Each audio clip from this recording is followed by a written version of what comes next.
Masechet Baba Batra, Daf Kuf Yud-Tet, on va commencer par Kuf Yud-Het Amud Bet, au dernier tiers de la page. ואמר לרב פאפא לאביי, בישלמה למאן דאמר ליוצאי מצרים, נתחלקה הארץ, היינו דכתיב ויפלו חבלי מנשה 10, שיטה דשיטה בתי אבות, ו4 דידו, 10. אלא למאן דאמר לבאי הארץ, תמניהו דאבו, שיטה דשיטה בתי אבות, ותרי דידו, התמניה. C'est-à-dire, Rav Papa et Abaye discutent à nouveau du débat qui a eu lieu dans la Baraïta entre Rabbi Yonatan et Rabbi Yoshia, à savoir à qui Eretz Israël a été donné, à ceux qui sont sortis d'Égypte, ou bien plutôt à leurs enfants qui sont rentrés en Israël, car la génération qui est sortie d'Égypte est décédée dans le désert. Ce sont leurs enfants qui sont rentrés en Israël. Mais le pouvoir, le droit d'héritage d'Eretz Israël, est-ce qu'il a été donné à ceux qui sont sortis d'Égypte? Seulement, concrètement, ils n'étaient plus là pour recevoir Eretz Israël. Ce sont leurs héritiers qui l'ont reçu. Mais par le droit des parents, ça s'appelle les Yotzei Mitzrayim Nithaleka Haaretz. Ou bien on va dire non. Eretz Israël a été donné à ceux qui l'ont reçu concrètement. Ça veut dire qu'ils l'ont, c'est par leur droit personnel. Simplement, on avait vu qu'il y avait un genre de synergie. Comme la Braïta avait dit que différemment d'un héritage classique, où ce sont les vivants qui héritent des morts, là ce sont les morts qui ont hérité des vivants. C'est-à-dire qu'une fois qu'ils sont rentrés, eh bien, ils ont redonné à leurs parents le droit, leur droit en Eretz Israël. Bon, en tout cas, Abaye et Rav Papa discutent à ce propos. Rav Papa va dire, a priori, qui est-ce qui a raison dans cette histoire? Est-ce que c'est plutôt ceux qui sont rentrés en Israël qui ont reçu la terre, ou bien ceux qui sont sortis d'Égypte qui ont mérité Eretz Israël? Il semblerait que ce sont ceux qui sont sortis d'Égypte, Yotzei Mitzrayim, et pas Ba'e Haaretz. Quelle est la preuve?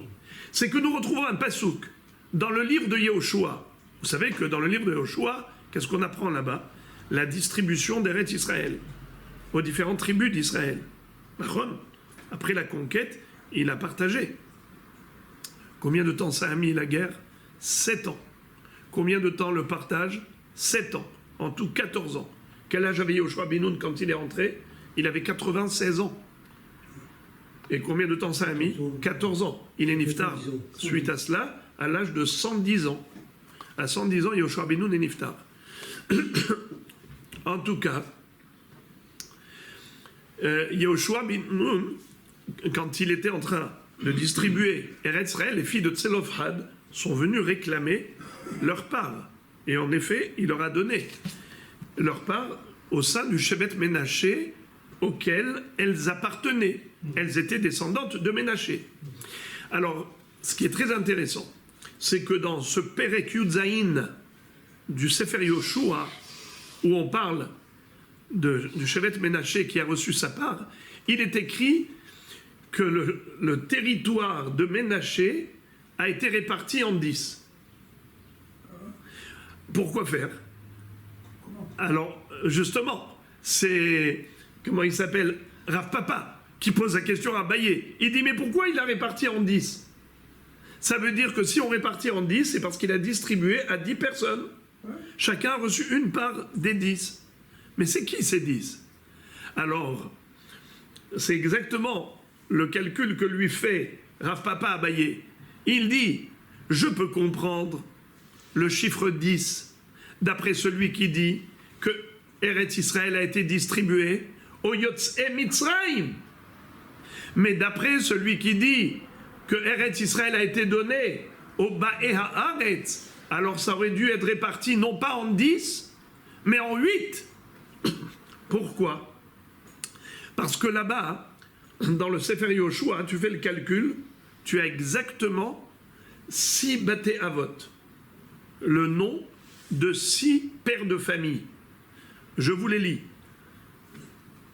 Vaï livne Menaché hanotarim mimishpechotam, livne Aviezer, Velivne Helek, Velivne Asriel, Velivne Shechem, Shechem, Velivne Hefer, Hefer, Velivne Shmida, Shmida. Vous avez compté 6. Ça fait déjà 6. Alors, si on donne 6 parts aux 6 Baté Avot, ok, très bien. Ensuite, qui est-ce qui réclame? Les filles de Tselofhad. Elles vont dire, ok, on n'a pas de frères, mais nous sommes là pour hériter le droit de notre père. Vous vous rappelez, Rabotai, qu'est-ce que Tselofhad, qu'est-ce qu'il était? Qu'est-ce qui se rappelle qu'est-ce qu'il était Tselofhad? Il était Bechor. Donc lui, qu'est-ce qu'il a reçu? 2 parts. 2 parts. Ok. Alors, Tselofhad, ça fait 2 parts. Ça fait combien en tout? 8. 6 plus 2 égale 8. Très bien. Alors j'ai compris pourquoi il faut distribuer en 8, mais je n'ai pas compris pourquoi il faut distribuer en 10. Mais si tu me dis que Eret Israël a été distribué à ceux qui sont sortis d'Égypte, alors je comprends pourquoi il a fallu répartir en 10. Pourquoi?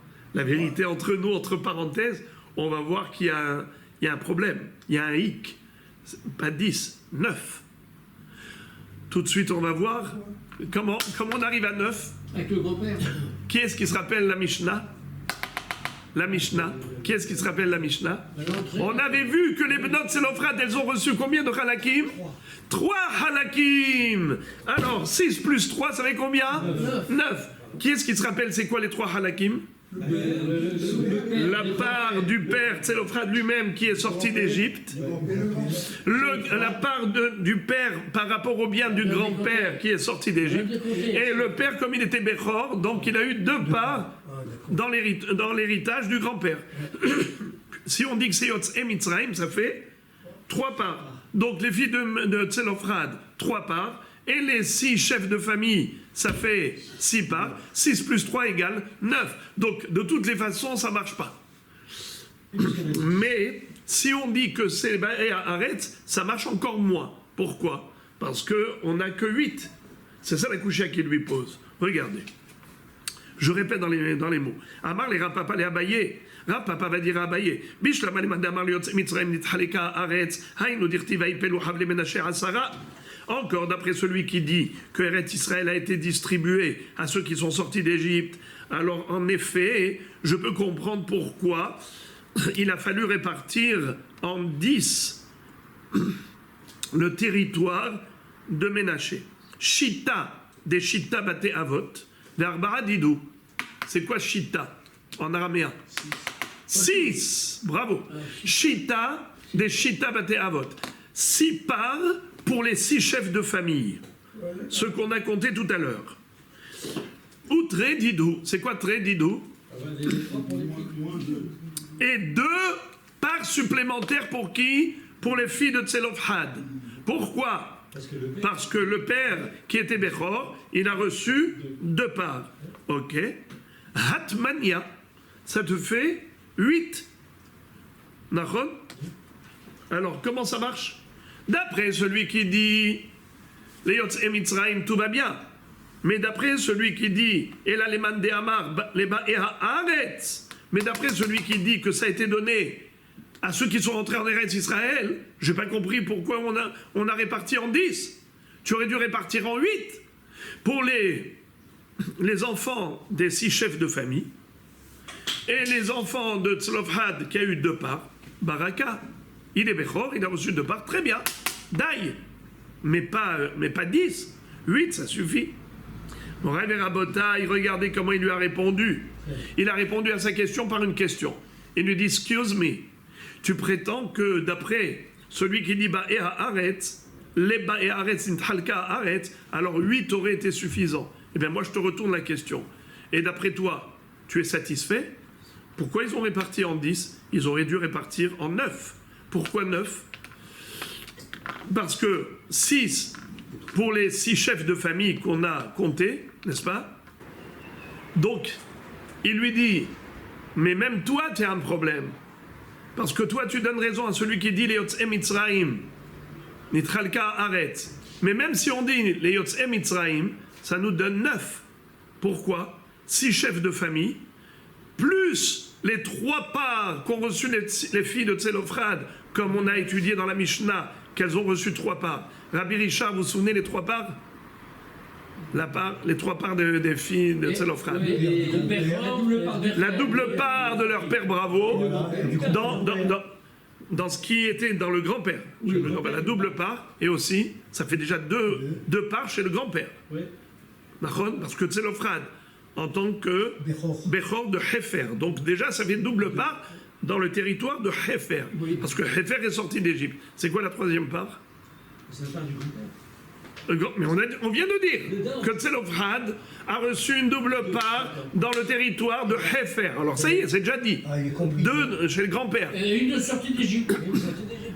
Le grand-père est sorti d'Égypte. Alors on a dit qu'elles ont reçu une double part. Mais lui, ses frères. Non. Lui, le grand-père. Et quand il est rentré? La 3e part, c'est qui? C'est d'où ils l'ont reçu, hein? Du grand-père. Mais on a déjà dit que c'est la double part du grand-père. On l'a dit. Ok, Tzelophrad. Leur père en tant qu'héritier du grand-père. Parce qu'elles n'ont pas reçu du grand-père directement. Non. Elles ont reçu par le biais de leur père. Et leur pareil, alors. Leur part, non. On a dit que c'est Yotzei Mitzrayim. Elles ne sont pas sorties d'Égypte. On l'a dit tout à l'heure. On a étudié la Mishnah, ça fait 2 semaines. Alors, juste avant Pessah, on l'a étudié. Nous, on n'a pas fait Béron Hametz avec. Alors regardez, c'est la part de leur père, tout simplement. Car Tzelophrad est sorti d'Égypte. Puisque Tzelophrad est sorti d'Égypte, alors il a reçu déjà sa part personnelle, plus la part de Hefer. Hefer, le grand-père, quand il est mort, ses enfants ont hérité de lui. Tzelophrad, en étant Bechor, il a eu une double part dans le territoire du grand-père Hefer. C'est ça 3 parts. Et sa part personnelle à lui. Et la part personnelle de Tzelophrad, elles sont les filles de Tzelophrad, ça fait 3 parts. Alors on ne comprend pas pourquoi il a réparti en 10. Pourquoi Yoshua ben Nun n'a pas réparti en 9. 6 pour les 6 chefs de famille et 3 pour les filles de Tzelophrad. Pourquoi 10 9 suffirait. La 10e part, c'est Eh bien, c'est ça la question. Alors il lui dit, tu me poses une question en me disant que 8 suffirait, d'après celui qui dit que Eretz Israël a été donné à ceux qui sont rentrés en Israël, les Ba'er Haaretz. Alors, tu veux donner raison à qui? À celui qui dit que Eretz Israël a été donné au Yotzei Mitzrayim. Pourquoi est-ce que vraiment tu t'en sors avec ça? Tu t'en sortiras pas. Pourquoi tu t'en sortiras pas? Car même si tu dis que Eretz Israël a été donné au Yotzei Mitzrayim, tu ne comprends pas pourquoi ça a été réparti en 10. On aurait pu répartir le territoire de Ménaché en 9. 6 pour les 6 chefs de famille et 3 pour les filles de Tzelophrad, ça fait 9. Alors de la même façon que tu dois trouver une réponse pour celui-là, eh bien tu trouveras une réponse aussi pour l'autre. Quelle réponse tu vas donner? Regardez comment il va lui dire. Et la maï itlach lememar. Qu'est-ce que tu es contraint d'admettre? Had ahade abba havaleu. Achanamit re ahade abba havaleu.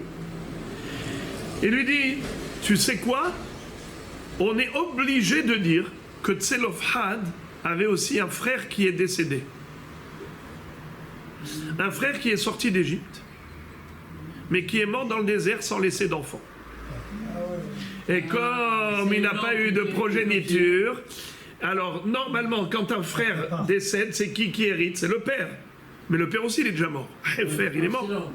Alors, le frère de Tzelophrad, c'est qui son héritier? Tzelophrad. Hein? Tzelophrad, mais Tzelophrad aussi est mort. Alors c'est qui? Les filles de Tzelophrad. Ok? Alors maintenant, les filles de Tzelophrad ont reçu la part aussi de Tonton. Tonton, le frère de Tzelophrad. Alors, puisque tu dis que c'est pour ça qu'il a réparti en 10, parce qu'il y a encore une part de Tonton, eh bien je vais te dire, d'après celui qui dit le Ba'er Haaretz, il y avait 2 tontons qui sont morts et qui n'avaient pas d'enfants. Si déjà tu es obligé d'admettre qu'il y avait un tonton dans l'histoire, et c'est à lui que revenait la 10e part, et cette part, on l'a donnée finalement aux filles de Tzelophrad. S'il y a un deuxième, ça fait 11 alors. Hein? S'il y a un deuxième tonton, ça fait 11. Non, alors c'est ça. Celui qui dit qu'il y avait un seul tonton, alors il dit on a réparti en 10 parce qu'il y avait un seul tonton. 6 plus 3 plus 1. 6 plus 3 plus 1. Mais si on dit que les Ba'é Haaretz, si on dit que ça n'a pas été donné les Yotzei Mitzrayim, donc combien de parts elles ont reçu de par leur père? C'est l'Ophrad, que 2 parts, parce qu'il était Bechor. Alors 6 pour les 6 chefs de famille, plus 2 pour elles, ça fait 8. Alors d'où elles ont reçu encore 2? Les 2 tontons. Ça veut dire que la mahlok a été de savoir est-ce qu'il n'y avait qu'un seul tonton ou 2 tontons. Celui qui dit les Yotzei Mitzrayim, alors elles ont reçu 3 parts déjà de par leur père. Alors forcément il n'y a plus qu'une seule part à trouver, c'est celle de tonton, un seul oncle. Mais celui qui dit que les Ba'é Haaretz Nitna, donc elles n'ont pas reçu 3 parts par leur père, elles ont reçu que 2 parts. Alors si c'est que 2 parts, comment tu trouves encore 2 parts? C'est que forcément il y avait 2 tontons. Peut-être qu'il y avait 3 tontons. Sur son tour avec lui. Il y a un problème de Pas du tout, on a fait le tonton là. Vous avez compris qu'on est obligé de faire le cheminement à l'envers.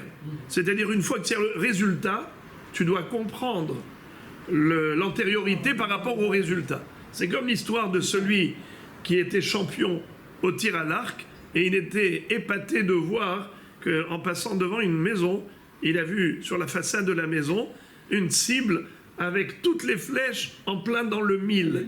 Il est parti lui frapper à la porte, il lui a dit « Mais comment tu fais ça? Moi je suis champion, j'arrive pas à mettre toutes les flèches en plein dans le mille. » Il lui a dit « Toi certainement, d'abord tu dessines les cercles et après tu envoies les flèches. Chez moi, c'est le contraire. D'abord j'envoie la flèche, après je dessine le cercle autour de la flèche. » C'est-à-dire que là aussi, on a le résultat, à savoir que le territoire de Ménaché a été réparti en 10. Maintenant tu dois trouver comment, à qui ça a été attribué.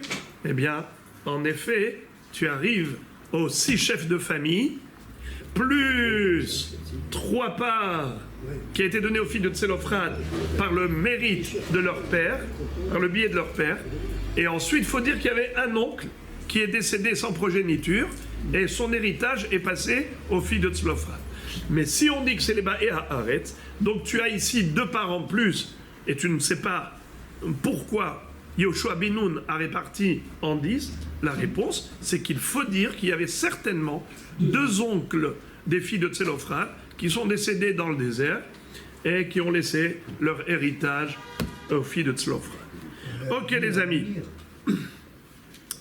Et maintenant, la Gemara nous dit comme ça, Détania, Naton titen lahem. D'où apprend-on qu'en effet, les filles de Tselophrad ont reçu comme héritage également le territoire des tontons? Eh bien, il y a une allusion dans le verset suivant. Naton titen lahem. C'est un passouk dans Bamidbar, dans Parashat Pinchas. Je vous le lis entièrement, vous l'avez dans la colonne gauche. Regardez. La colonne de gauche s'écrit dans le dernier passouk. Zain. Ken benot Tselophrad dobrot. Naton titen lahem ahuzat nahala betoch achei avihem ve'avarta et nahalat avihem lahen. Traduction. Les filles de Tselophrad réclament avec justesse le territoire de leur père. Naton titen lahem. Vous voyez ici qu'il y a un verbe qui est doublé. Au lieu de dire titen lahem, c'est écrit naton titen. Donner, tu donneras. Qui parle à qui? Dieu à Moshe Rabbeinu. Et il lui dit Naton titen lahem ahuzat nahala betoch achei avihem. Une part d'héritage au sein des frères de leur père. Ve'avarta et nahalat avihem lahen. Et tu transféreras le territoire, l'héritage de leur père, aux filles, aux 5 filles de Tselophrad. Juste interrogation orale. Quel est le nom des 5 filles de Tselophrad? Très bien. Mahla, Noah, Hogla, Milka, Tirza. Ok. Alors maintenant, les frères et les amis.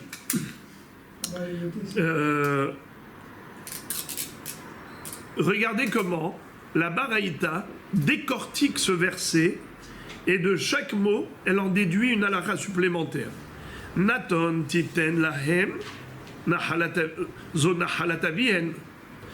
Naton titen lahem, déjà, c'est l'héritage de leur père, ce qui est classique. Betor achiavihem zo nahalatavien. Également l'héritage du grand-père. Comment il s'appelait? Rappelez-moi. Hefer, excellent. C'est l'Ofrad ben Hefer. Ve'avarta et nahalatavien lahen, et tu transféreras l'héritage de leur père à elle. Zohelek Bechora. Qui est-ce qui peut me dire que ça veut dire Zohelek Bechora? Parce que lui, il était. Hein? Il était Bechor, non? Parce que lui était. Excellent. Tselophrad avait une double part. Très bien.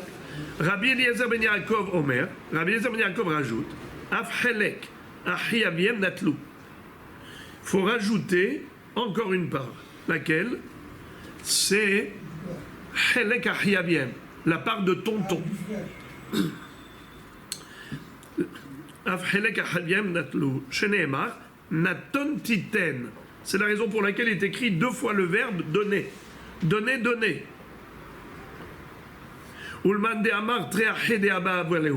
Et d'après celui qui dit qu'il y avait deux tontons,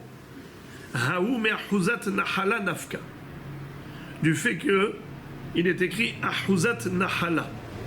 Le Rashbam nous dit qu'on aurait pu écrire Naton Titen Lahem Nahala Betoch Achiyaviem. Pourquoi on a rajouté le mot Ahuza? C'est pour faire allusion qu'il y avait deux oncles et donc deux parts. Encore. Ve'amar les Rav Papa les Abaye. Rav Papa va poser encore une question à Abaye. Kra Maïka Hashim, le pasouk qui a dit qu'on a réparti le territoire de Ménaché en 10. N'est-ce pas, les amis? Rappelez-moi. Rappelez-moi. Combien de chefs de famille il y avait, on a dit? 6. Très bien.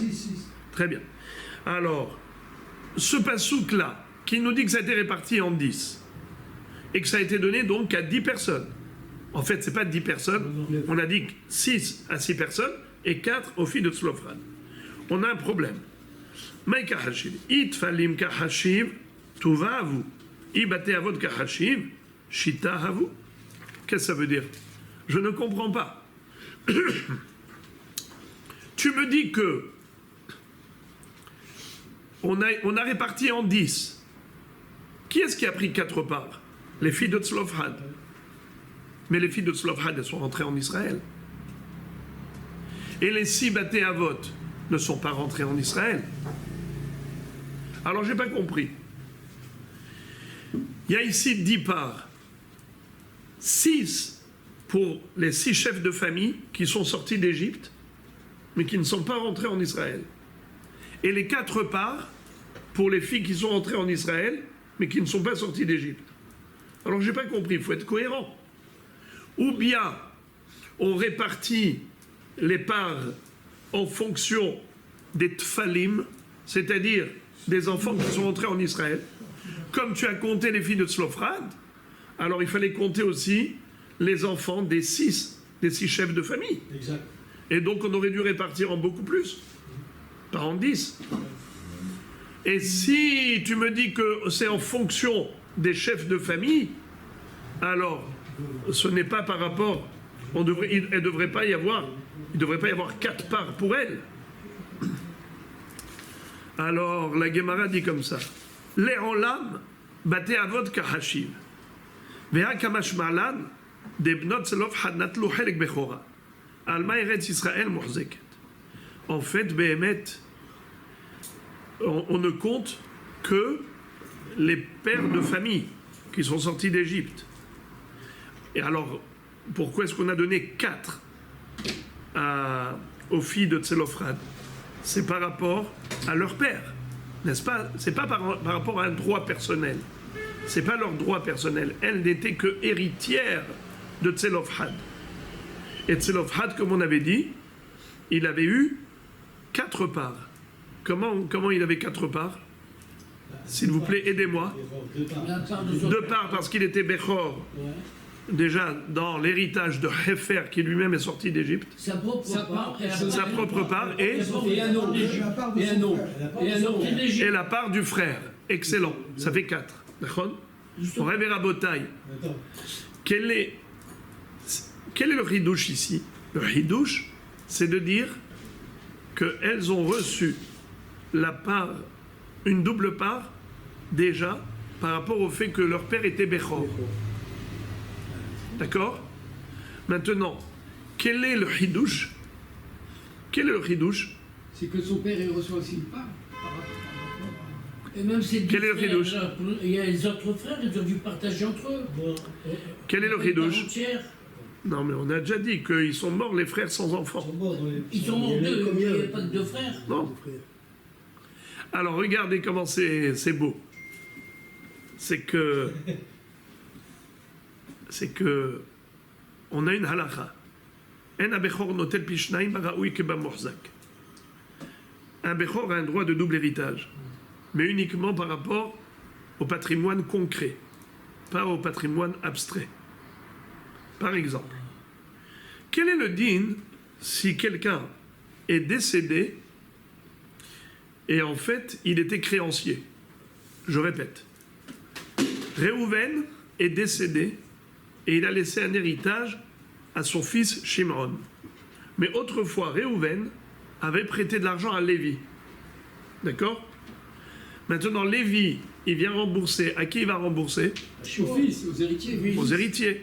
D'accord? Ouais. Maintenant, le Bechor des héritiers, est-ce qu'il va recevoir une double part dans ce remboursement? Non. Dans le remboursement de cette dette? Non. Vous dites normalement oui, Non. logiquement oui, halachiquement non. Voilà. On a une règle, C'est une dette. que le Bechor, il ne reçoit une double part que dans l'argent concret, pas l'argent abstrait. C'est ça. Ça veut dire quoi d'argent concret? Le patrimoine qui est là, qui est exploitable dans l'immédiat. Ah, une dette. Le capital. Mais par contre, une dette qu'on devait au père, c'est de l'argent qui n'existe pas. C'est une dette. C'est Quand virtuel. quand on prête de l'argent à quelqu'un, c'est pour quoi faire? C'est pour qu'il le mette au four? Pour le mettre, je sais pas quoi, au four. Qu'il le mette en banque, c'est pour s'en servir. Ça y est, c'est fini. Travailler. Il prête, ça s'appelle en hébreu, milva leotza nitna. Je prête de l'argent, c'est pour l'utiliser, c'est pas pour le garder Ah oui, au chaud. c'est le but. Le but, c'est pour l'exploiter. Donc ça y est, il n'y a plus d'argent. Où il est l'argent? Ça y est. Qu'est-ce qu'on lui doit? Une dette. Ça s'appelle de l'argent abstrait. Raoui, c'est de l'argent qui est apte à arriver. Il y a un potentiel, mais il n'y a pas du réel. Le Bechor, il ne reçoit une double part que dans le réel, pas dans le potentiel. Eretz Israël, les filles de Tzlofrad, elles ont eu une double part par rapport à l'héritage de leur père qui était Bechor. Mais Eretz Israël, c'était considéré comme potentiel ou bien c'est considéré comme réel?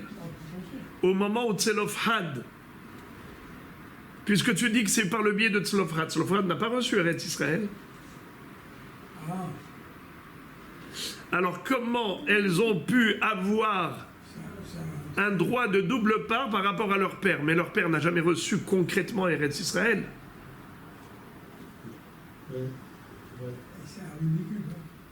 Alors si ce n'est pas concret, si cet héritage qui s'appelle Eretz Israël n'est pas concret, c'est que abstrait, si c'est que potentiel, ce n'est pas réel pour Tzlofhad, alors comment Tzlofhad a pu avoir une double part dans l'héritage de Hefer?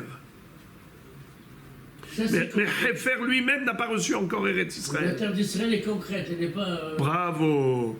Elle est abstraite. C'est ça la réponse. La réponse, c'est qu'on considère que depuis qu'ils sont sortis d'Égypte, ils ont reçu Eretz Israël. Ça veut dire que c'était déjà à eux. Oui. Ils sont venus, même pas 15 jours après ils sont venus, il y a eu le problème de les régler, ils sont repartis. C'était concret pour eux. Et Hachem ne revient jamais sur sa parole. Bravo. Dans le sens où on considère que Tselofhad a une double part dans le territoire de Hefer en Israël, parce que Hefer est sorti d'Égypte. Donc il a sa part en Israël. Alors c'est vrai qu'il n'est pas encore arrivé concrètement là-bas, mais Eretz Israël qui est là-bas est à lui maintenant. Si on dit que Eretz Israël a été donné au Yotzei Mitzrayim, ça appartient déjà au Yotzei Mitzrayim. Donc c'est pas de l'abstrait, c'est du concret. C'est pas du potentiel, c'est du réel. Et si c'est du réel, alors quand Hefer est mort, c'est le frère de son fils, parmi les frères, il a reçu une double part. Car si c'était que potentiel, alors Tselofrad ne devrait pas recevoir une double part. Il devrait avoir une part égale.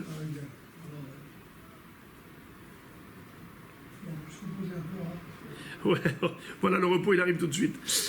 Maintenant, Amar mort. Rabbanim natlu bisrut avi aviem ou bisrut avi imotehen. Ve'atania bisrut atzman. Qu'est-ce que ça veut dire? La Gemara ici pose une contradiction entre deux baraïtot. Il y a une baraïta qui dit que les enfants ont reçu une part en Israël par le mérite des grands-parents. Vous vous rappelez? Par rapport à qui on avait dit ça? Par rapport aux Bnei Korah, les Mitlonénim, tout cela. Eh bien, ils n'ont pas hérité de leur père. Ils ont hérité du grand-père, mais pas de leur père. Bisrut avi aviem ve'avi imoten. Pourtant, il y a une braïta qui dit le contraire. Bisrut atzman. C'est pas par le mérite des grands-parents, parce que Korah n'a pas de part en Israël. Donc, les enfants de Korah, c'est pas par le mérite de Korah, c'est par le mérite de Yitzhar, le père de Korah. D'accord? Avi imoten. Mais il y a une braïta qui dit Bisrut atzman. Ceux qui. D'accord? Pas par le srout des grands-parents. La kashia, ce n'est pas contradictoire. Ha, keman de amar le yotzei Mitzrayim, ha, keman de amar le ba'ei haaretz. La baraïta qui dit bisrut atzman, c'est par leur propre mérite. C'est la baraïta qui va d'après celui qui dit bravo, que Eretz Israël a été donné à ceux qui sont rentrés en Israël. Et la baraïta qui dit par le mérite des grands-parents, eh bien, c'est d'après le Mandé Amar qui dit les Yotzei Mitzrayim nitna haaretz. La terre a été donnée à ceux qui sont sortis d'Égypte. Alors forcément, c'est par le mérite des grands-parents. Pas par le mérite de Korah qui est sorti d'Égypte, mais par le mérite du père de Korah, par exemple. Veiba etima, si tu veux encore une autre réponse pour résoudre la contradiction apparente entre ces deux baraïtot, ha veha le ba'ei haaretz, vela kashia, ha de ava ben esrim, ha de lo ava ben esrim. Ou bien on peut dire que les deux baraïtot, elles vont d'après celui qui dit que Eretz Israël a été donné à qui? À ceux qui sont entrés en Israël. Seulement, ceux qui avaient besoin d'hériter de leurs grands-parents, c'était ceux qui avaient moins de 20 ans. Ceux qui avaient plus de 20 ans à l'heure d'entrée en Israël, quand ils sont rentrés en Israël, ils avaient plus de 20 ans. C'était par leur propre mérite. Bisrut atzman. Mais s'ils avaient moins de 20 ans, ils n'avaient pas un droit d'héritage direct. Alors par le mérite de qui ils ont hérité? Des grands-parents. Donc on a deux réponses. Soit on dit que c'est une mahloquette entre les deux baraïtot. Il y a une braïta qui s'appuie sur l'opinion de les ba'ei haaretz nitna haaretz, la braïta qui dit bisrut atzman, et la braïta qui dit bisrut avi avien motéhen, parce qu'ils pensent que c'est les yotzei Mitzrayim.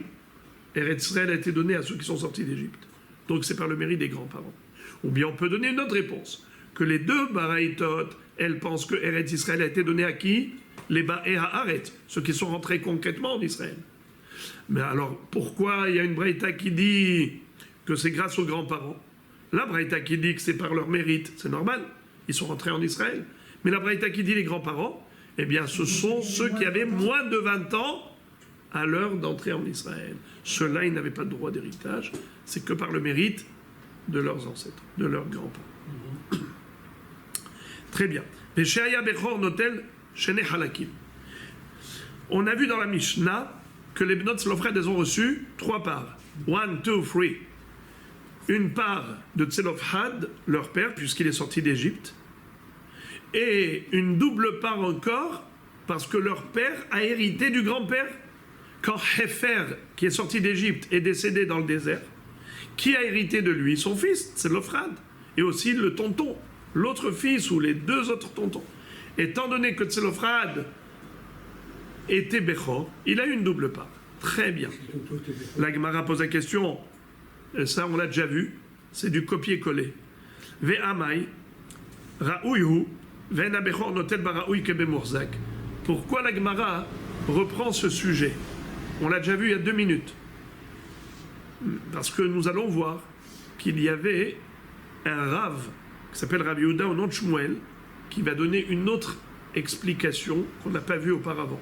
Mais après, on va revenir à l'explication qu'on a déjà vue auparavant. Rappelez-vous la question.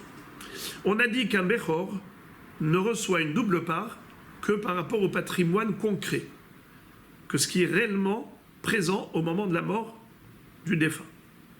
Alors là, le Bechor, il reçoit une double part. Mais tout ce qui est abstrait, tout ce qui est potentiel mais qui n'est pas encore arrivé au moment de la mort, comme par exemple une dette, n'a pas été encore remboursée. Lorsqu'elle sera remboursée, la dette, le Bechor ne recevra pas une double part, n'est-ce pas? Alors, question. Pourquoi les filles de Tzlofchad ont reçu une double part, mais pourtant leur père n'avait pas encore reçu Eretz Israël? Hefer, il n'a pas encore reçu Eretz Israël. C'était dans le futur, Eretz Israël. Mais au moment où Hefer est décédé, Eretz Israël, il ne l'avait pas encore reçu. Alors comment il peut avoir une double part? Comment Tzlofchad peut avoir un droit double par rapport à quelque chose qui n'est pas encore là? C'est abstrait, Eretz Israël, à ce moment-là.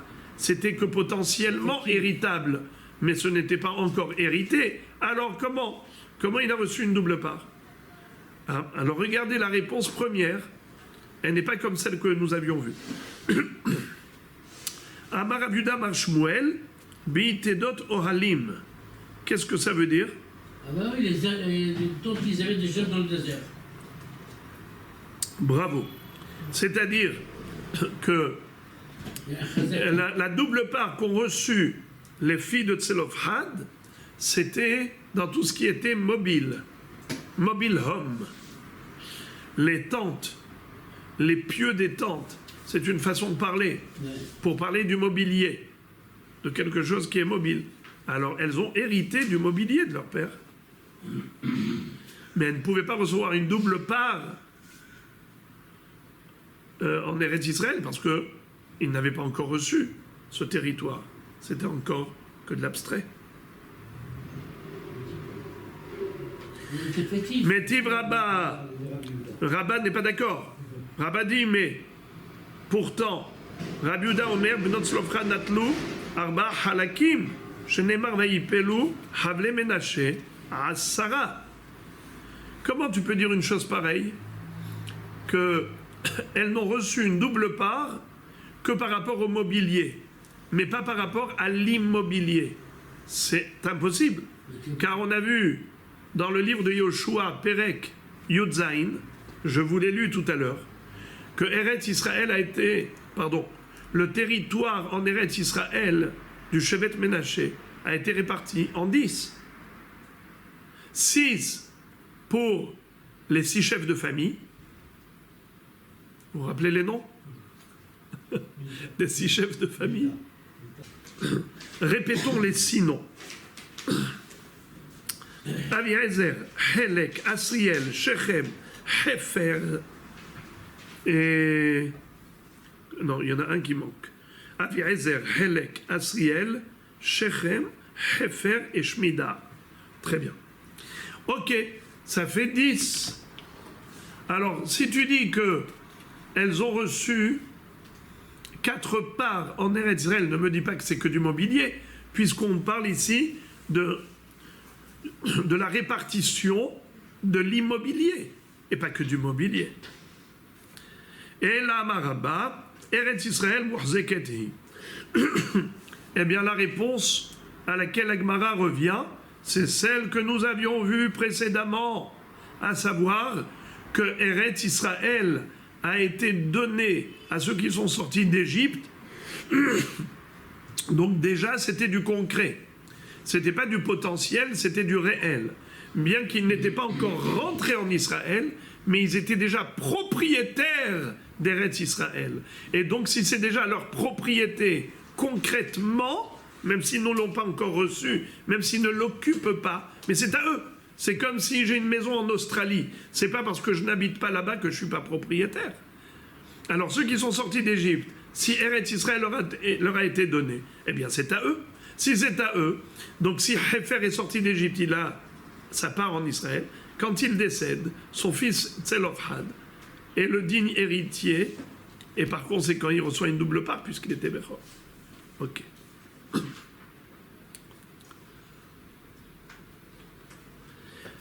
Métive. La Gemara ici veut essayer de réfuter ce qu'a dit Rabbah, comme quoi Eretz Israël était concrètement la propriété de ceux qui sont sortis d'Égypte. D'où il va déduire une réfutation de la braïta suivante. Et c'est là qu'on va s'arrêter. Qu'est-ce que dit la braïta? Amar Rabbi Hidka. Rabbi Hidka, vous le connaissez d'où? Le Rabbi Akiva. Rabbi Hidka. Vous le connaissez de Maseret Shabbat, Daf Kuf Yud Het. Là-bas, la Gemara dit qu'il y a 3 seroudot à apprendre Shabbat. D'accord. Il y a 3 seroudot. Vendredi, samedi. Serouda vendredi soir, Shabbat matin et Shabbat après-midi, Souda Shlichit. Et on l'apprend de quel pasouk? Hayom, Hayom, Hayom. Où Moshe Rabbeinu va dire au Béni Israël, il n'y aura pas de manne céleste qui va tomber Shabbat. Hayom lotim tsa'uhu basade, ki Shabbat Hayom Lashem. Ichlu Hayom ki Shabbat Hayom Lashem. Répétons. Hayom lotim tsa'uhu basade, ichlu Hayom ki Shabbat Hayom Lashem. N'est-ce pas? Il y a eu une double part de manne qui est tombée vendredi. Aujourd'hui Shabbat, vous n'en trouverez pas. Mangez-le aujourd'hui, car c'est Shabbat aujourd'hui. Il y a 3 fois le mot Hayom dans le même verset à propos de la manne. D'où l'allusion aux 3 repas. Rabbi Hidka dit, il y a 4 repas à prendre Shabbat. Il dit que les Hayom, Hayom, Hayom, quand est-ce que Moshe Rabbeinu leur a dit? Il leur a dit ça le matin. Donc il y avait déjà eu le repas du soir. Donc 3 sérodotes en journée. Ce qui veut dire que le Shabbat, en tout, il faut manger 4 sérodotes. Vendredi soir, matin, midi et après-midi. D'accord? On appelle ça Souda de Rabbi Hidka. Quand vous faites un bon goûter le Shabbat après-midi, alors vous dites, je mange ma sérouda selon Rabbi Hidka. On ne le retrouve pas souvent, Rabbi Hidka, dans le chasse. Mais là, voilà, vous le voyez. Métiv et Amar Rabbi Hidka, Shimon Ashikmoni, Hayali Haver, Mitalmide Rabbi Akiva. Lui, Rabbi Hidka, c'était un élève de Rabbi Akiva, et il a raconté qu'il avait un ami qu'on appelait Shimon Hashikmoni. Shikma. Oui, il venait de Shikma. Shikma, c'est un sycomore. Alors peut-être que là où il habitait, il y avait beaucoup de Shikma, de sycomores qui poussaient, et on l'a appelé Shimon, qui vient de Shikmon. Bon. Yali Haver, Mitalmide Rabbi Akiva. Vekachaya Rabbi Shimon Ashikmoni Omer. Yodea ya Moshe Rabbeinu shemnot Tzlofhad yorshot hen, aval lo ya yodea im notlot chelek bechora im lav. Moshe Rabbeinu savait que les filles de Tzlofhad, elles devraient hériter de leur père, puisque leur père n'avait pas de garçon. Donc c'était elles qui étaient habilitées à recevoir l'héritage. Seulement, il y a une chose que Moshe Rabbeinu avait comme safek, il avait un doute, est-ce qu'elles devraient recevoir une double part par rapport à leur père qui était Bechor, ou une seule part. C'était ça son safek. Uruya ita parashat Nahalot, l'ikatev al Moshe, la shezachu bnot Tzlofchad v'nichteva al yada.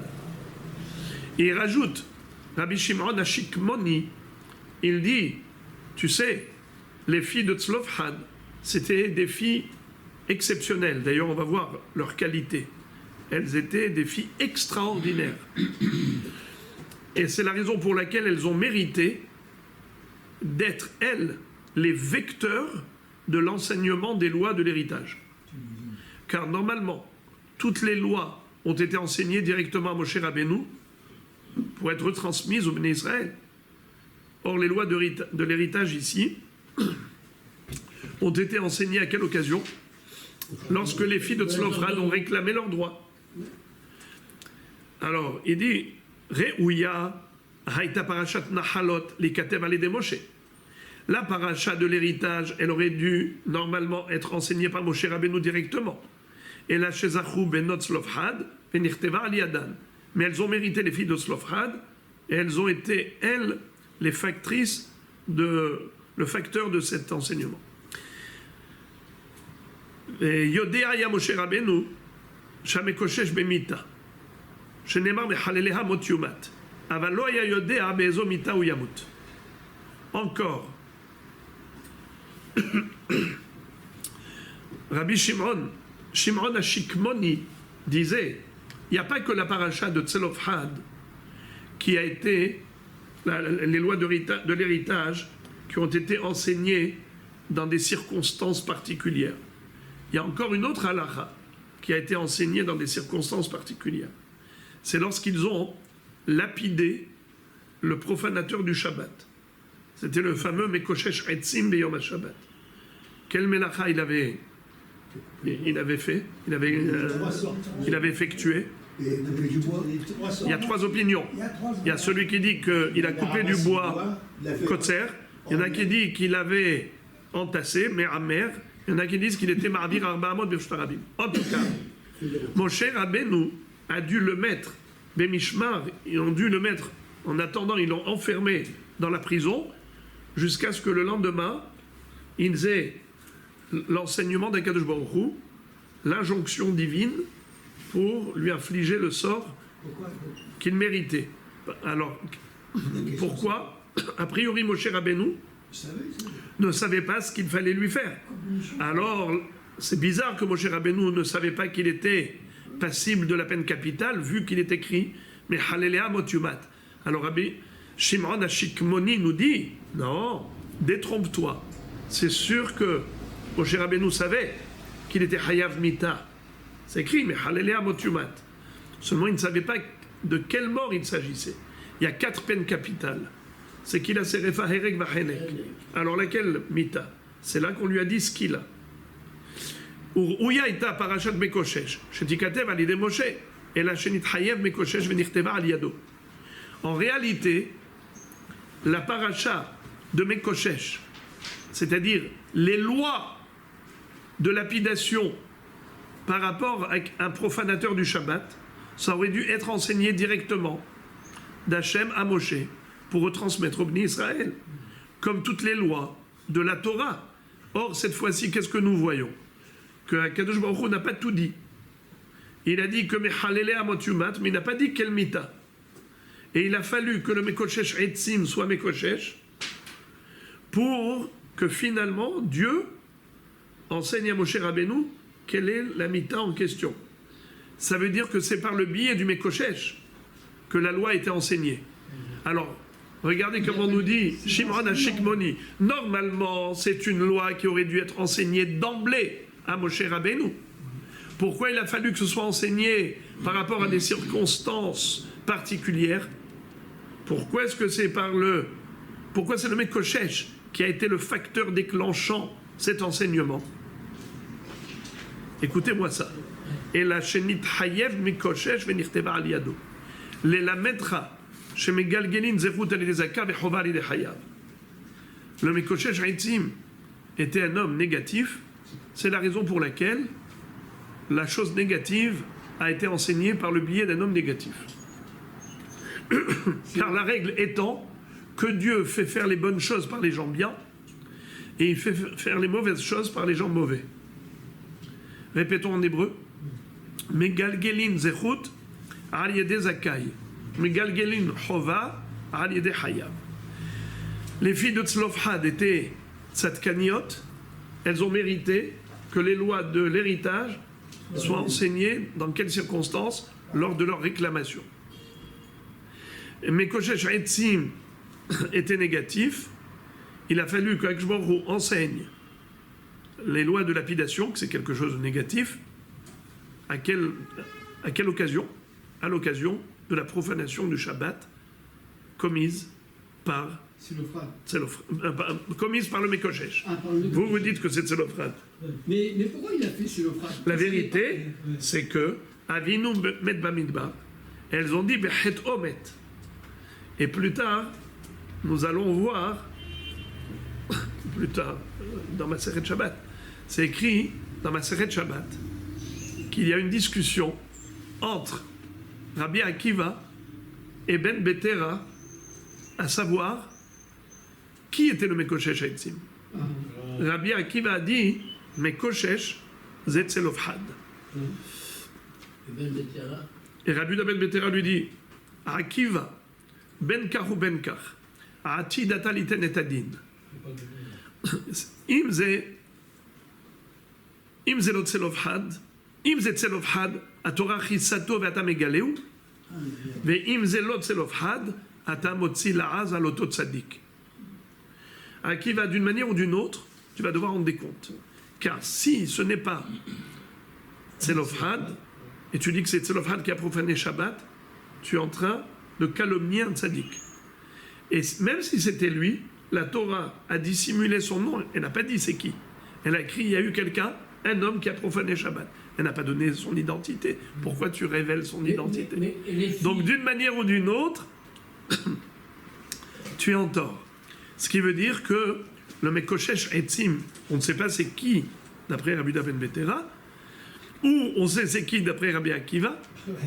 D'une manière ou d'une autre, c'était négatif ce qu'il a fait de profaner Shabbat. Eh bien, on l'a choisi à lui pour enseigner la peine de mort que mérite un profanateur du Shabbat. Pourquoi? Car quelque chose de négatif se fait par quelqu'un de négatif. Quelque chose de positif se fait par quelqu'un de positif. Les filles de Tzlofhad ont mérité que les lois de héritage sont passées par elles parce qu'elles étaient positives. Alors maintenant, la Gemara pose la question, elle dit Ve'is al-kadatar Eretz Israël muhzeket Maïka mistab kale. La Gemara dit quelque chose de trop beau, trop beau. Si tu me dis que Eretz Israël a été déjà donné à ceux qui sont sortis d'Égypte, ils étaient déjà propriétaires d'Eretz Israël. C'est pour cela que Tzelofhad a reçu une double part. Parce que c'était du concret, c'était pas de l'abstrait. Alors pourquoi Moshe Rabbeinu, il avait un safek?